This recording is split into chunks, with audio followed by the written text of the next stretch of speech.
Hey everyone, I just wanted to do a video about a situation that my family experienced over the last couple of weeks, and which was involving my son.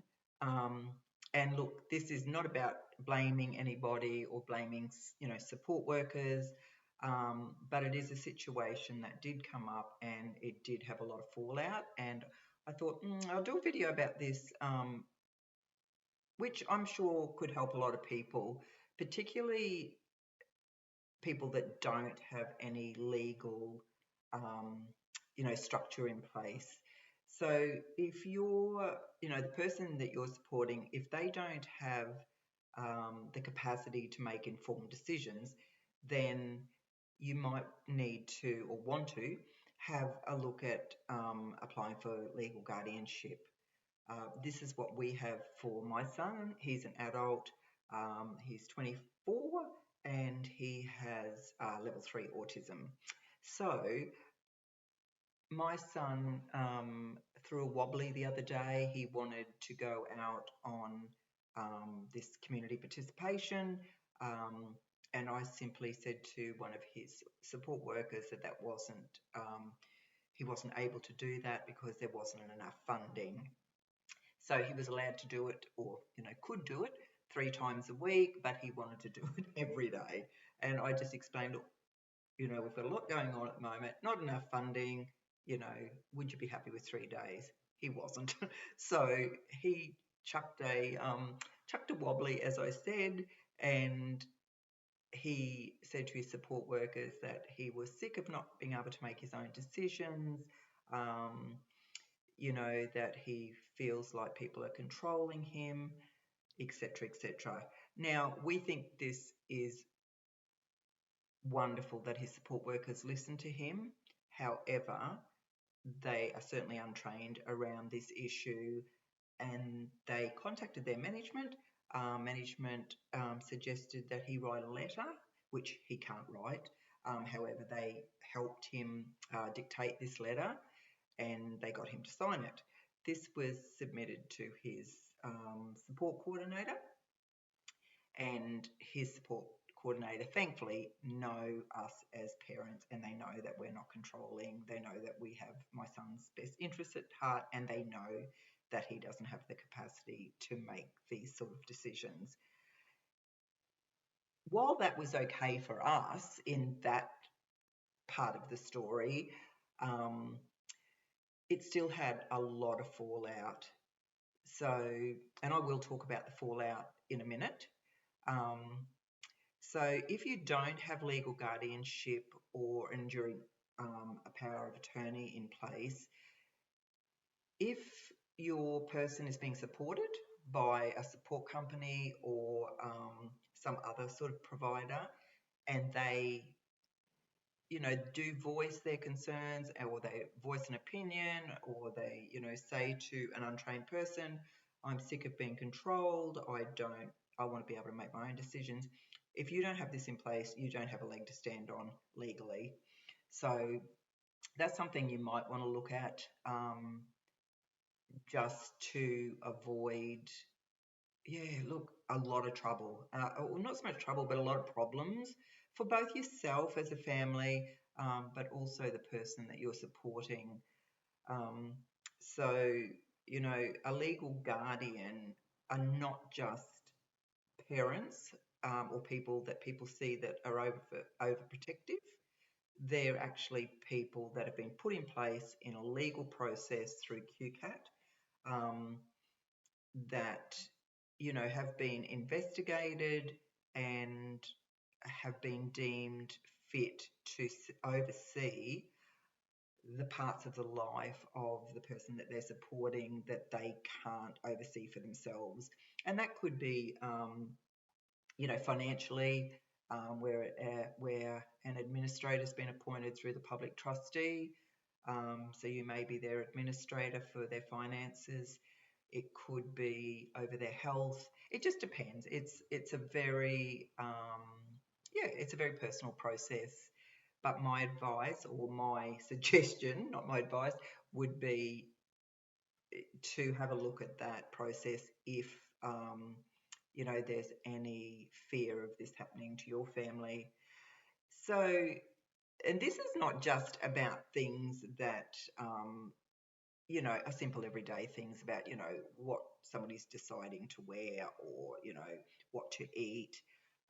Even though that can be very serious as well for some people, they may not be able to decide those things on their own. So, and it's very different than a supported decision maker, where we support people to express their views, and that sort of thing. I mean, that is the role of a support worker, to provide autonomy to their participant, and and to help bring and grow capacity. That's what we're all striving for, I guess, with with the NDIS. Um, but there's a big difference between asking what do you want and then suggesting you should tell everybody you want to make your own decisions. That is reckless and dangerous for somebody to do that. So the other thing I wanted to speak about is, particularly if you're a support worker, is don't encourage major decisions when somebody is highly emotional. Wait until they're calm. Emotional reactions don't always reflect long-term wishes. And that's what happened with my son. He was very heightened, he became dysregulated, and the people that were supporting him were trying to bring down his anxiety, but because he has a developmental delay, he does throw wobblies, like an adolescent would do, and that that was not a good suggestion, because the fallout from that was quite extensive. Um, so I would say if somebody says they've been controlled or treated unfairly, absolutely listen, and validate their feelings, but always remember you've only heard one side of the story. So before making suggestions, you know, gather the evidence, get the full picture, and particularly if they have legal guardians, speak to them, because these people weren't appointed as legal guardians on a whim. There's a lot that goes into the QCAP process. Remember that also, don't make recommendations about family or legal matters without first speaking to the legal guardians, and work as a collective. It's much nicer to work in a team, particularly when there's a family involved. It makes it so much easier on the workers, but it also makes it much easier on the family as well. And particularly, and I'm speak from my experience, is I am an older mum. My son that has autism is my youngest, and it gets very tiring when you're an older parent.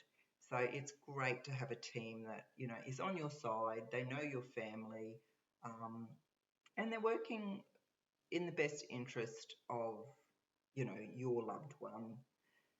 So I think you, as a support worker, if you are working in in that position, that good intentions don't always lead to good outcomes. So you need to ask yourself, what if this advice is followed? So what happened with my son is they did dictate the letter, he did sign it, they put it into his support coordinator, who, as I said, thankfully knows me, and knows his father. So there was no alarm bells that went off for him, which was a little bit easier for us. And while we respect our son's autonomy, and we always try to support that and support decision, him making as many decisions as he can, there still was significant fallout. So we stepped back, one, to let our son, cool off, and for him to have a sense of not being controlled. because nobody wants to feel like that. So first of all, he started not going to work. He has a little job at Coles where he works 10 hours a week, 3 days a week, just little shifts of 3 hours with a support worker. So he stopped going to work, and within 3 weeks, he gave up his job. Now, my son has quite high needs. It took us a very long time to get him that position. So that was really disappointing. But we, obviously let him make his own decisions. And also, I guess he will learn, if he learns, the consequences of, making decisions like that.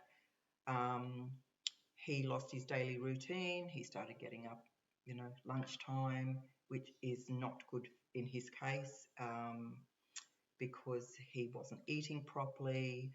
His mental health declined within a very short time. Within 3 weeks, he had new behaviours, like challenging behaviours. He had a significant drop in his mental health. He stopped exercising, which is another crucial thing that helps him stay regulated. He stopped eating well. He became very involved in online drama. He wasn't going out, so he was spending a lot of time in the home, so spending lots of time on his computer, which had quite a few, which I won't go into, but quite serious consequences. So, and that wasn't, that wasn't all there was that happened. That was just telling you and showing what can happen when somebody with good intentions, yes, undermines authority that has been put in place. So at the end of the day, nothing serious happened. It was very disappointing about his job because it'll be very difficult if he ever can get another one. So I guess the worst thing is it does damage relationships. It has done some damage to our relationship as parents. And we're still helping him regain structure and stability in his life. He is still adamant that he wants to make his own decisions. So, we step back and we're trying to allow him to experience what that would look like. And while we would never, allow danger to enter his life, we're still going to be the ones that have to deal, I guess, with the fallout.